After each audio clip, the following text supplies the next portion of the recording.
What's happening, folks? Welcome back to the channel. It is a transfer update, and please don't laugh. It might be the shortest video I've ever made, but we want to go through any transfer news, and it's not a lot from the last few days following that victory at the weekend.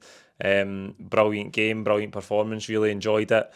Lots of questions for Brendan Rodgers about the transfer business after the game, and again, it's a message of patience with just over 3 weeks to go. But as the days tick by, my impatience and that of certainly a lot of you, I can tell from your comments on here and on Twitter, grows and grows. First of all, we're going to look at the trading update that the club gave to the London Stock Exchange yesterday. Then we'll go through the different bits of transfer news that there has been in the last couple of days. And we'll finish by answering your Twitter questions. A few of you have been sending in questions over on Twitter, and we'll get to them at the end of the video. First of all, we'll start with the trading update the club posted to the London Stock Exchange yesterday. I'm sure you've seen it. This is just where they formally let the stock exchange know that they've got hundreds of money, basically. That the earnings from the financial year just closed are even higher than they expected them to be. That is a formal process. I think they need to do that. They need to just flag up that there's going to be a ton of money, more than they thought there was going to be, given their expectations and what they thought the earnings would be in this financial year. So that's news to nobody, because we know how the club's performing. We know where the finances were at last year. We know the players that we sold last year, Jota chief among them. So we know the club's in an unbelievable financial position. The actual numbers will be released in mid-September, as they always are. Ironically enough, given the debate around trying to progress in Europe and the club's lack of transfer ambition and activity, it always lands round about match day one in the Champions League. It landed just the day of that 2-0 defeat to Feyenoord last season, which I think is perfectly ironic, but that is parked until September. There's 23 days to go in this transfer window. It doesn't look like there's any deals imminent or even close to it. In terms of the news from the last couple of days, it looks like James McCarthy's contract has been terminated. Nothing official from the club, but by all accounts, it looks like he has left the building. I think he's been removed from the first team section on the club's official website, so it looks like James McCarthy is no longer a Celtic player. Listen, the less said about his spell here, the better. He's barely kicked a ball. It is one of the most baffling signings of all time. And if nothing else, if he has in fact left, then that is one player off the books. In terms of others, there's been news about Mike Nawrocki today. In terms of Celtic being open, I think it's reported by Sky that Celtic are open to letting Mike Nawrocki go out on loan this season. That is like another nail in the coffin for that summer transfer window of last season. Nawrocki was actually one that I liked. I was encouraged by him early on. Those 9 players we brought in, not a lot of them were in a position to make an impact. Nawrocki, I thought, was one in the first few games who looked like he had some sort of potential. And at £4.5 million, that is what he'd have been looking for. He'd have been looking for a player that was ready to make the step up to become a Celtic player. He's really struggled with injuries, and now it looks like he's not really in Brendan Rodgers' plans, and we're looking to get him out on loan before the window closes. He joins, obviously, Gustav Lagerbielke, another centre-half who came in last summer, who's on the list that the club would like to move on. I find it incredible that you signed 2 centre-halves for the guts at £8 million, and 12 months later you're trying to offload them. Now, staying on that theme of centre-half, Stephen Welsh has also been linked with a move away from the club, but again, the reports are that Celtic are assessing that and they don't want to make any decisions on it. Again, I find that really strange, with only 3 weeks to go in a transfer window when you've got 6 first-team centre-halves. And you might want to bring one in, but realistically, you've got to offload 1 or 2 before you can do that. Kobayashi's still there as well. So we've talked about Nawrocki, we've talked about Lagerbielke, Kobayashi's in there, Welsh is another one. None of these guys really look like they're forefront in the manager's mind. We've got Carter Vickers and Scales there. I'd like to see an upgrade on Scales for a first-team centre-half. But then you've got these 4 other guys who are squad players and who none of them really look like they're in the manager's plans. And with 3 weeks to go in a transfer window, the club are indecisive about whether one of them should go out, whether it be on loan or whether it be permanently for Stephen Welsh. Welsh has had interest in previous seasons from different clubs in Italy, and it's never materialised. But again, I think in the time since we've rejected those bids for him in the last 2 summers, he's barely played. I think he's played something like 20 odd matches in 2 seasons. So I don't think that's fair in Stephen Welsh if he wants to go and play football, but I also don't think it's the best thing for the squad.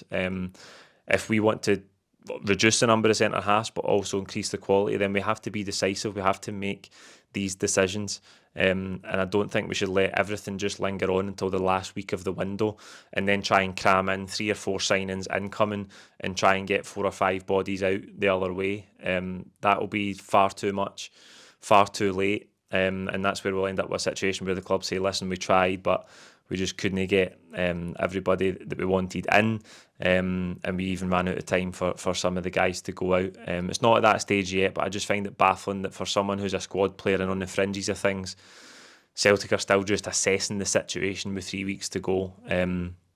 That concerns me about what the plans are. How concrete are the plans? How certain are the club about the direction they want to go in that area of the pitch?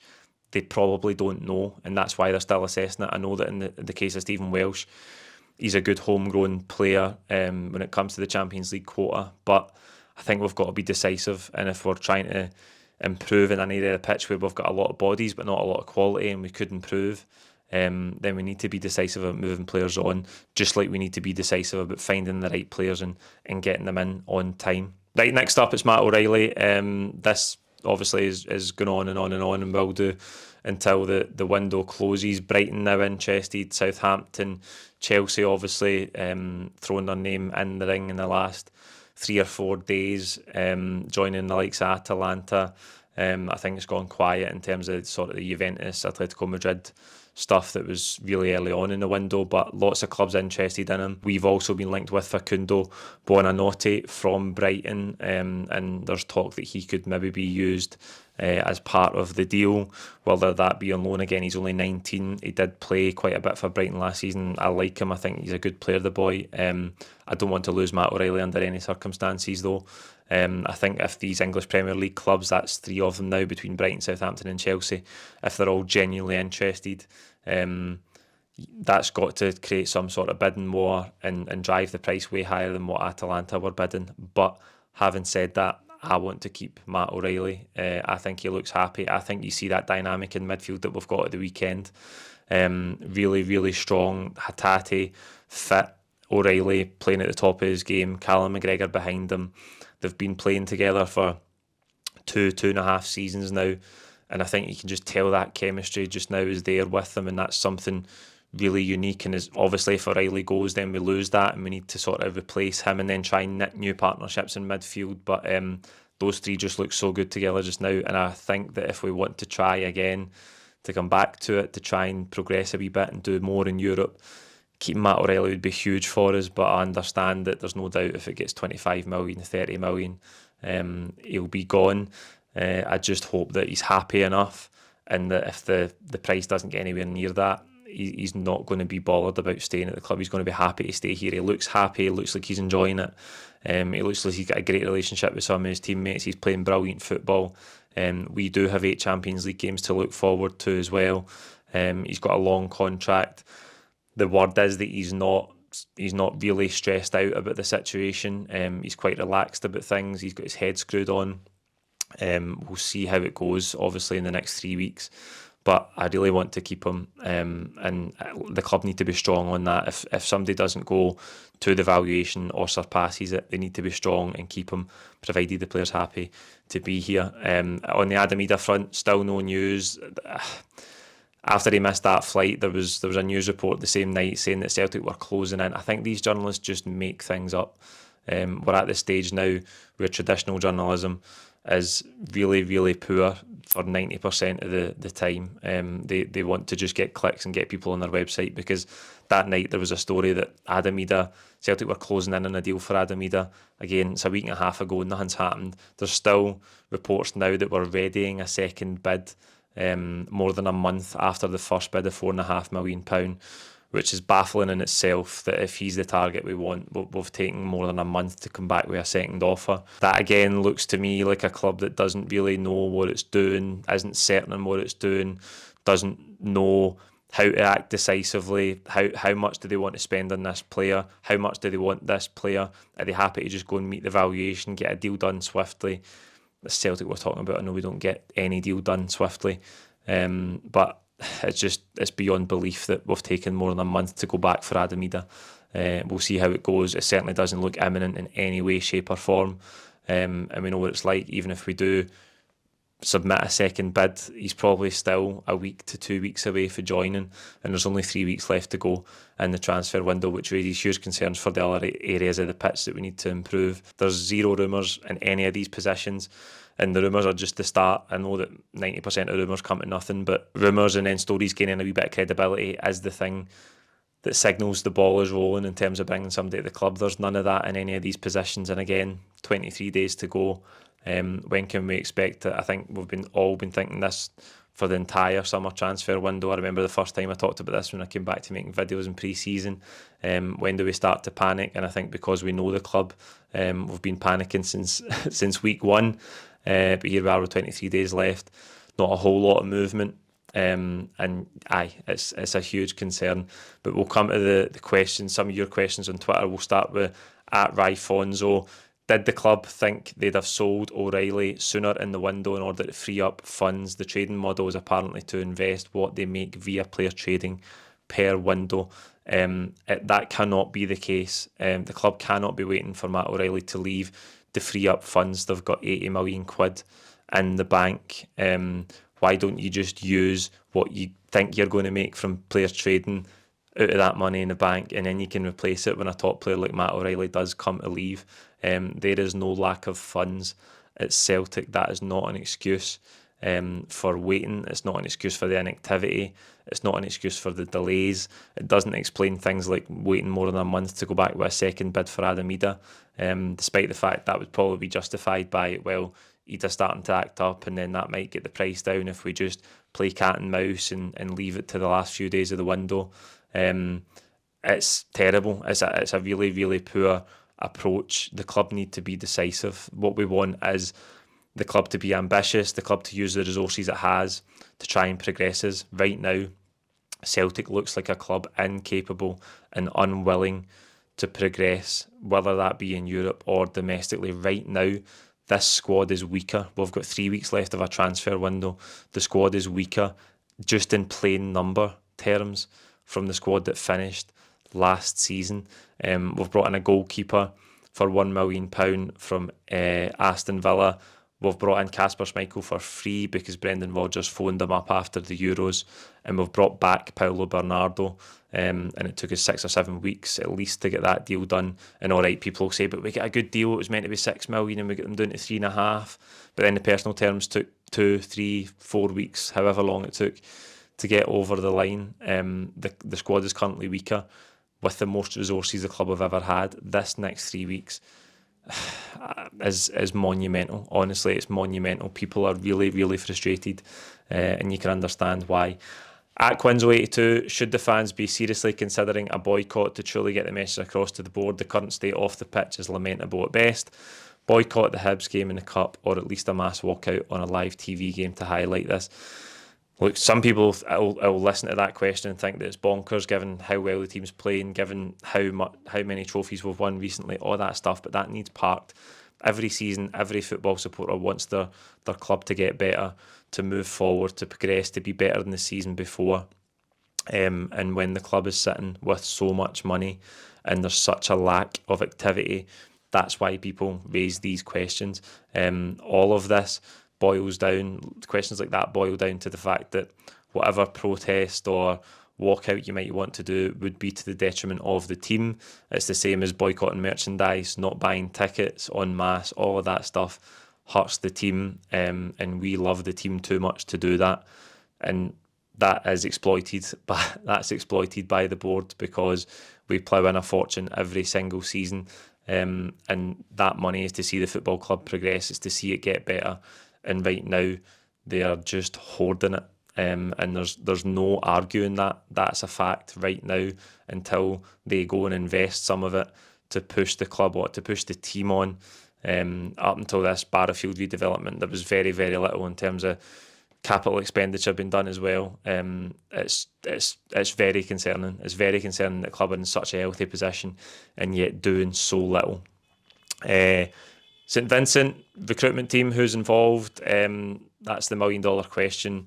I think as supporters we don't know. We don't really know. I don't think Mark Lawwell has been replaced. There is obviously a chief scout there, or a lead scout. I'm sure Brendan Rodgers will be involved as well, and there'll be a team of scouts in that department. But I've got real concerns about not having a head of recruitment, because is that the reason why there's not really clear targets identified? Or is it that there is clear targets that the club are confident in going to pursue, but they won't put their hand in the pocket to meet valuations? I think it's one of those things. I think it could be a combination of both. Without a head of recruitment, and off the back of that summer last year, where you bring in 9 players and none of them are really good enough to come in and improve the first team, are you now indecisive and a bit like a rabbit in headlights, where you think, well, we don't want to commit to just bring in quantity over quality? And have you went and scouted real top targets that you're confident in, that you can go and put money behind and say, we need to bring him in, he's a player that can take us to the next level? I don't think they'll have that level of confidence in targets. I know you can never be 100% sure, but again, if you've got a robust recruitment operation, you should be in a confident position where you can identify your number one target and go and get him. I think more likely, between those two things, if they are both happening, I think it's probably 70-30 that we won't put our hand in the pocket and get the deals done and meet valuations, and Adam Idah is a prime example of that. Next up for Twitter, it's Peter Campbell. Will any transfers be made, and if so, will they be of the appease the fans but won't really make an impact variety? That takes you back to last summer. We brought in a lot of bodies. None of them were really good enough to improve the team. That can't happen again as well. The club don't have any excuses to be producing another transfer window like that. Again, that does leave open, though, the danger that we end up closing out the transfer window. And if for whatever reason we leave the 2 or 3 key deals we're trying to get done to too late and we don't get them done, that we don't bring anybody in, and that the squad is still weaker. So again, it comes back to that point about, for fear of bringing in a lot of bodies that are no good enough, you end up focusing on 2 or 3 key players and trying to get that quality. But then because you're not willing to go and meet valuations and be brave, you end up without any players in the key positions that you need them in. That's the risk for the club.